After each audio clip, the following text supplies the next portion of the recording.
हो रहा है, क्योंकि मोदी जी के जो भाषण है उस भाषण से कांग्रेस को ज्यादा फायदा नजर होते आ रहा है, क्योंकि उन्होंने राहुल गांधी की खूब तारीफ किया है और जो कि कांग्रेस का मैनिफेस्टो किसी ने भी नहीं पढ़ा था। लेकिन मोदी जी के जो भाषण होते, जो 2 कमरे में 1 कमरा दे देंगे और जो मंगलसूत्र की बात निकालते थे, जिससे पूरे भारत में कांग्रेस का मैनिफेस्टो पढ़ा जाता है और उसमें जो लिखी बातें उसका प्लस पॉइंट कांग्रेस को होता है।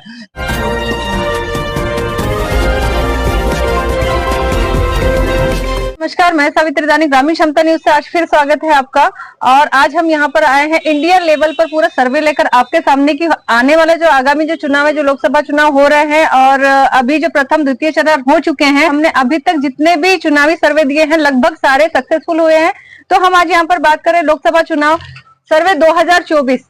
तो दोस्तों देखना यह है कि पूरे इंडिया में 2 ही पार्टी है जो दिग्गज पार्टी है। यह है यहाँ पर कि जीत किसकी होती है, लेकिन सर्वे के मुताबिक यहाँ का जो आंकड़ा है वो बहुत ही अलग है, बहुत ही अनोखा यहाँ पर हो रहा है। जैसे कि पिछले विधानसभा में कई क्षेत्रों में बदलाव नजर आए थे, maybe as soon as possible यहाँ पर भी बहुत सारे बदलाव यहाँ पर नजर आ रहे हैं।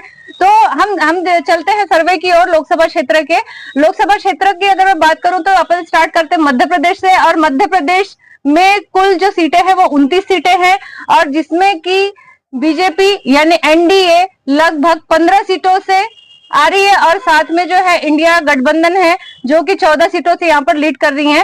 राजस्थान की अगर मैं बात करूं तो 25 सीट है और 25 सीटों में 15 सीट यहाँ पर बीजेपी ने अपना हक जमाया है और 10 सीट है उसमें कांग्रेस गठबंधन ने यहाँ पर अपना दमखम लगाया। हरियाणा की अगर मैं बात करूं तो कुल 10 सीटें यहाँ पर है और जिसमें से 4 सीटें जो है बीजेपी को मिल रही है। यहाँ पर सीटों का थोड़ा सा कंफ्यूजन है, तो 4 जो सीटें हैं वो बीजेपी के झोले में आ रही है और जो 6 सीटें हैं वो इंडिया गठबंधन को यहाँ पर मिल रही है। दोस्तों नमस्कार, स्वागत है आपका ग्रामीण क्षमता न्यूज चैनल में। मैं दीपक कुथेकर, मेरे साथ मेरे सहयोगी खड़े सावित्री दानी जी। हम दोनों मिलकर के जो पूरे भारत का सर्वे हमारे पास आया है वो सर्वे को हम बताना चाहते हैं। और सर्वे इस टाइप से कैसे हुआ, क्योंकि प्रथम चरण और द्वितीय चरण में तो समझ में नहीं आ रहा था कि ये क्योंकि वहां बड़ी बड़ी बातें हो रही थी, 400 पार वाली बातें चल रही थी, तो बाकी जितने भी राजनीतिज्ञ हैं उनके दिमाग से बाहर निकल रही थी। और जब 2 चरण के चुनाव खत्म हो जाते हैं और उसके बाद पूरी जो पिक्चर है क्लियर होती है। जैसे आपने सुना होगा कि जैसे उत्तर प्रदेश से जो 80 सीटें वहां पर बोला जाता था कि 80 में से 80 जीतेंगे, तो क्या ये सही है? हमारे सर्वे में आप देखेंगे। और फिर इतना डाउन क्यों होते जा रहा है? भाजपा क्या मोदी लहर समाप्त तो हो गई थी और जो 2 चरण में लोगों का नहीं निकलना घर से और मतदान का जो प्रतिशत है वो बहुत कम होना, और इस पर जो हमारा सटीक सर्वे बैठता है, यदि हमारे सर्वे में आपको अगर लगता है कि किसी राज्य में हमारे तरफ से कुछ सर्वे में चूक हो रही है तो आप कमेंट करके हमें जरूर लिखेंगे कि यहाँ के क्षेत्र से, इस राज्य से इतनी सीटें भाजपा की निकल सकती है, कितनी सीटें कांग्रेस की निकल सकती है। तो मैं आपको बताऊंगा कि जहां से भाजपा का अस्तित्व खत्म है पहले से ही, मैं वहां से सर्वे को शुरुआत करता हूँ। जैसे मणिपुर की बात करेंगे कि पिछले बार आपने मणिपुर का खूब हंगामा सुने, मणिपुर जल रहा था, वहां महिलाओं के साथ अत्याचार हो रहा था। तो मणिपुर में 2 सीट आती है लोकसभा की, उस 2 सीट में जो एनडीए गठबंधन है, जो भाजपा, वहां से 0 है और दोनों सीट इंडिया गठबंधन को जाती है। तमिलनाडु की बात करें हम तो 39 सीटें तमिलनाडु में है, जिसमें 0 सीट एनडीए को जा रही है। वहां बीजेपी का खाता भी खुलना मुश्किल है और पूरी की पूरी सीटें 39 सीटें जो है कांग्रेस इंडिया के खाते में जा रही है। उसी प्रकार से केरल भी है, जहां पर सबसे साक्षर राज्य माना जाता है और सबसे पढ़े लिखे लोग केरल में हैं और वहां पर अभी तक के बीजेपी ने खाता नहीं खोली थी। पिछले बार ही वहां केरल में 1 सीट चुनकर आई थी। तो इस बार भी केरल की 20 लोकसभा सीटों में 1 सीट एनडीए को जा रही और 19 सीटें अपना इंडिया गठबंधन को जा रही है। ठीक वैसे ही अगर हम छत्तीसगढ़ की बात करें तो छत्तीसगढ़ में 11 सीटों पर बीजेपी आ रही है और 5 सीटों पर कांग्रेस, टोटल 11 सीटें यहाँ पर है छत्तीसगढ़ में। और 11 सीटों में 5 सीटें जो है बीजेपी को जा रही है और जो 6 सीटें हैं वो कांग्रेस पार्टी को यहाँ पर जा रही है। ऐसे ही अगर मैं बात करूं असम की, तो असम का भी हाल वैसा ही है। अभी तो यहाँ पर 50-50 में यहाँ पर बंटवारा हो चुका है। लगभग 7 सीटें जो है वो बीजेपी को जा रही है और जो 7 सीटें हैं वो जा रही है कांग्रेस को। इसी के साथ उत्तराखंड की अगर हम बात करते हैं तो उत्तराखंड में भी टोटल 5 सीट है और 5 सीट में 3 सीट बीजेपी को जा रही है और 2 सीट यहाँ पर कांग्रेस को जा रही है। तो अब समझने वाली बात यह है कि अगर सीटों का बंटवारा इतने अगर संख्या में अगर हो रहा है तो फिर 400 पार कैसे? अब महाराष्ट्र की बात कर लेते हैं हम, क्योंकि महाराष्ट्र में क्या हुआ था, पहले शिवसेना की सरकार थी, वहां पर मोदी जी ने अपना जो बीजेपी का सरकार बनाने के लिए उन्होंने शिवसेना की सरकार गिरा देते हैं, और वहां पर जो शिंदे गुट है, शिंदे गुट के साथ में राष्ट्रवादी कांग्रेस एनसीपी के अजित पवार और प्रफुल्ल पटेल बीजेपी को समर्थन कर देते हैं। अब इसी का गुस्सा निकाल रहे कि और कोई अन्य बात है, या फिर ऐसे भ्रष्टाचारी लोगों को टिकट देकर के चुनाव लड़ाया जा रहा है, जो कि अजित पवार चुनाव नहीं लड़ रहे क्योंकि उनकी पत्नी लड़ रही, और वहां टक्कर हो रही अजित पवार के बहन के साथ में, तो वहां ननद और भौजाई की लड़ाई है। तो यहाँ देखना पड़ेगा कि यहाँ की स्थिति क्या होगी। तो हमारे सर्वे के मुताबिक महाराष्ट्र में 48 सीटें, जिसमें 17 सीटें एनडीए को जाते हुए नजर आ रही है, और जो 26 सीटें हैं वो इंडिया गठबंधन को जाएगी, क्योंकि इंडिया गठबंधन में राष्ट्रवादी कांग्रेस भी पावरफुल है आज की तारीख में, और शिवसेना भी पावरफुल है। इसलिए ज्यादा से ज्यादा महाराष्ट्र में जो इंडिया गठबंधन है वो फायदे में है। अब ये देखा जा रहा है कि ऐसा क्यों हो रहा है, क्योंकि मोदी जी के जो भाषण है उस भाषण से कांग्रेस को ज्यादा फायदा नजर होते आ रहा है, क्योंकि उन्होंने राहुल गांधी की खूब तारीफ किया है, और जो कि कांग्रेस का मैनिफेस्टो किसी ने भी नहीं पढ़ा था, लेकिन मोदी जी के जो भाषण होते, जो 2 कमरे में 1 कमरा दे देंगे, और जो मंगलसूत्र की बात निकालते थे, जिससे पूरे भारत में कांग्रेस का मैनिफेस्टो पढ़ा जाता है, और उसमें जो लिखी बातें उसका प्लस पॉइंट कांग्रेस को होता है। फिर अभी कल का जो 2 दिन पहले का एक उनका भाषण है कि आपके यदि 2 भैंस है तो 1 भैंस कांग्रेस वाले ले जा लेंगे। फिर एक बड़ा भाषण और उनने एक दे दिया है कि राहुल गांधी को पाकिस्तान वाले प्रधानमंत्री बनाना चाहते हैं। तो ये तो बहुत सोचने की बात है कि माननीय प्रधानमंत्री जी को पाकिस्तान से खबरें कैसे आ जाती है। हम आते दूसरे राज्य पे, कर्नाटक में वैसे भी आज कांग्रेस की सरकार है। कर्नाटक में कुल 28 सीटें हैं, जिसमें 9 सीटें एनडीए को जा रही है और 19 सीटें इंडिया गठबंधन को जा रही। आंध्र प्रदेश का भी वही हाल है। आंध्र प्रदेश में 25 लोकसभा सीट है, 25 में केवल 5 सीटें एनडीए के खाते में पहुंच रही है, और 11 सीटें इंडिया गठबंधन को जा रही है। और यहाँ पर अन्य जो लोग हैं, अन्य लोगों को 9 सीटें मिलने के अनुमान लगाए जाते हैं। खैर छोड़िए, जब भी जब बातें आती है, जब भी भाषण होते हैं, तो कहीं ना कहीं कोई ना कोई बात जरूर आती है, और वो मसाला बनकर तैयार होती है।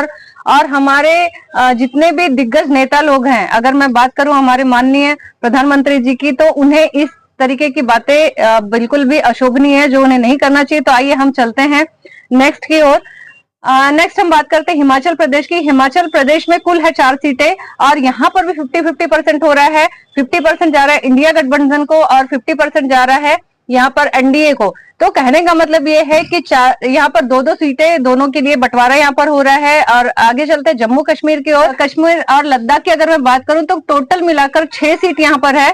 6 सीट है, जिसमें से 2 सीट बीजेपी के खाते में जा रही है, और जो 4 सीटें हैं वो गठबंधन को जा रही है। नेक्स्ट हम बात करते हैं सिक्किम की। तो सिक्किम की अगर मैं बात करूं तो सिंगल सीट है सिक्किम में, और सिक्किम में यहाँ पर गठबंधन को जो है 0 सीट मिलने वाली है, और बीजेपी यहाँ पर पूरा सीट यहाँ पर लेने वाली, क्योंकि यहाँ पर 1 ही सीट है। वैसे गुजरात की बात कर ले तो जो कि अमित शाह और मोदी जी का गढ़ माना जाता है, और गुजरात लॉबी पूरे भारत में प्रसिद्ध है। अभी गुजरात में पिछले बार पूरे 26 की 26 सीटें बीजेपी के झोली में गई थी, लेकिन इस बार भी वहां पर उलटफेर नजर आ रहा है, क्योंकि गुजरात में 26 सीटों में 17 सीट ही बीजेपी ले सक रही है, और 9 सीटें जो खाते में जाते हुए नजर आ रही है। वैसे उत्तर प्रदेश की बात करें तो उत्तर प्रदेश में हर लोग हमने देखा है कि फेसबुक पर, सोशल मीडिया पर 80 में 80 भाजपा लेंगे, क्योंकि योगी जी का वहां शासन चालू है, और योगी जी का राम राज्य देखते हुए लोग बोलते थे कि 80 के 80 सीटें बीजेपी को मिलेगी। लेकिन प्रथम और द्वितीय चरण के जो चुनाव होने के बाद में ये 80 की 80 सीटें लिखना बंद हो गया, जैसे कि 400 पार बोलना बंद हो गया था। हमारे सर्वे के एंडिंग में आप देखेंगे कि बीजेपी एनडीए गठबंधन को कितनी सीटें मिलती है और कितनी सीटें इंडिया गठबंधन को मिलती है। तो उत्तर प्रदेश में 80 सीट में 46 सीट केवल भाजपा ले सक रही, क्योंकि पिछले बार 64 सीटें भाजपा ने जीता था। इंडिया गठबंधन की बात करें हम तो 32 सीटें इंडिया गठबंधन को जा रही है, और अन्य लोगों को 2 सीटें जा रही। अब दिल्ली की अगर बात करें हम तो दिल्ली में क्या ऐसा भी राज आम आदमी पार्टी का चल रहा है, वहां की जनता संतुष्ट है। लेकिन चुनाव के कुछ दिन पहले अरविंद केजरीवाल को जेल में भेजने के कारण सिंपत्ति बढ़ गई है, और उसके कारण अरविंद केजरीवाल के जितने भी हितैषी थे, उनके समर्थक थे, बीजेपी के खिलाफ हो चुके हैं। तो वहां पर एक तो टिकट वितरण में भी बीजेपी बहुत घबरा चुकी थी, लेकिन जो जैसे भी हो, लेकिन दिल्ली में 7 सीटें हैं साथ में केवल 2 सीटों पर कब्जा कर सक रही बीजेपी बोलो या एनडीए गठबंधन, और बाकी के जो 5 सीटें हैं वो आम आदमी पार्टी और कांग्रेस मिलके वहां इंडिया गठबंधन लड़ रहा है, तो 5 सीटें उनके खाते में जा रही है। तो दोस्तों देखना यह है, अभी तो 5 चरण बाकी है, क्या सच में उलटफेर हो सकता है या मोदी का 400 पार वास्तव में रंग लाएगा। तो आइए हम आगे चलते हैं मेघालय। मेघालय की अगर मैं बात करूं तो मेघालय में जो है सीट है 2 और यहाँ पर जो है एक सीट दोनों के ही खाते में जा रही है। साथ में अगर हम बात करें अरुणाचल प्रदेश की, तो वहां पर भी 2 सीट है और दोनों ही पार्टियों के सीट में एक खाते यहाँ पर जा रहे हैं। और अगर नागालैंड की बात करें तो नागालैंड में कुल 1 सीट है और जो 1 सीट है वो बीजेपी अपने खाते में लेने वाली है और कांग्रेस को यहाँ पर 0 मिलने वाला है। पंजाब में कुल 13 सीट है, 13 में 1 सीट जो है बीजेपी के खाते में बड़ी मुश्किल से जाएगी। हमारे सर्वे में ऐसा बोला गया है कि 1 सीट पर बीजेपी का कब्जा हो सकता है, जिसमें 10 सीट इंडिया गठबंधन को जाएगी और अन्य वहां पर अन्य जो पार्टी जो लड़ रही है उनको 2 सीटें जाएगी। तेलंगाना की बात करें तो तेलंगाना में भी कांग्रेस की सरकार है और कांग्रेस ने वहां पर 450 का सिलेंडर जो है क्लियर कर दिया है।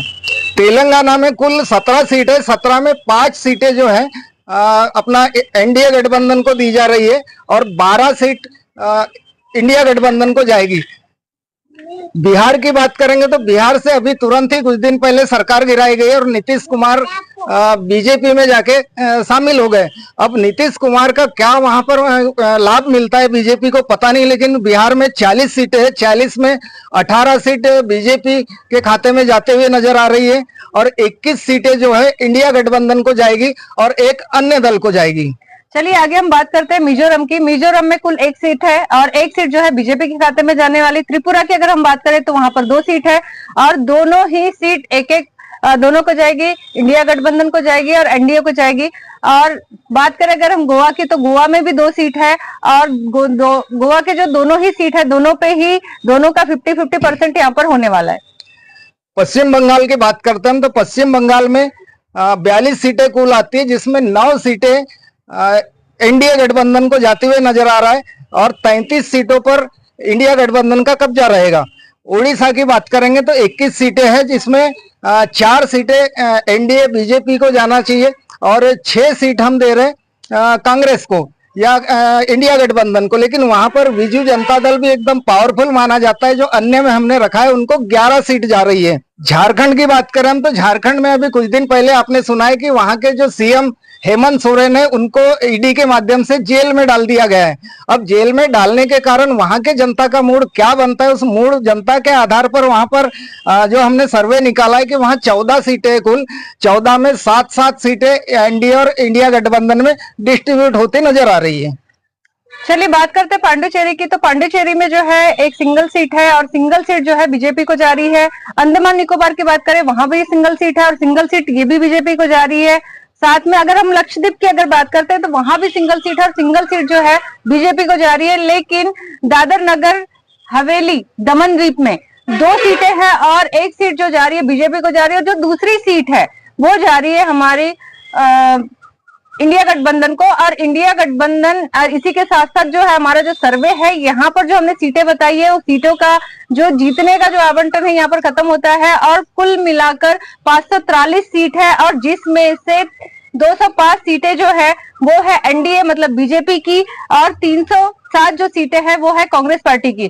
तो देखना यह है कि यहाँ पर कौन लीड करता है, क्योंकि अभी 2 ही चरण हुए हैं, अभी तो 5 चरण होना बाकी है और जनता जनार्दन है वो फैसला करेगी कि आगे किसके किस्मत का ताला यहाँ पर खुलने वाला है। जैसे एनडीए को अभी टोटल हमने किया है इसका कि 205 सीटें एनडीए यानी बीजेपी को जा रही है और इंडिया गठबंधन को 307 सीटें जा रही है।